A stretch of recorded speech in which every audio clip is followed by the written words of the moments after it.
Okay, have a finger in every pie. Have a finger in every pie meaning sa lahat na halos na activities involved ka. Sa lahat ka mo ng lahat ng nangyayari, may may naitutulong ka o may contribution ka. Diba? So, it goes both ways. Pwedeng masama, pwedeng mabuti. But yun lang ang sinasabi, involved ka sa lahat ng bagay o halos sa lahat ng bagay. Kung ano mang endeavor yon, kung ano mang gawain yun, involved ka sa maraming bagay o maraming phases ng gawain na yun. So, kung makarinig ka ng ganung ibig sabihin, nakikita yung contribution mo.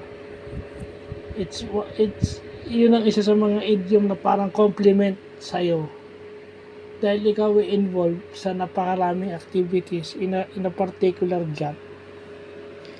Kasi merong mga trabaho na napakaraming activities na hinahati mo yung oras mo dun sa mga activities na yun.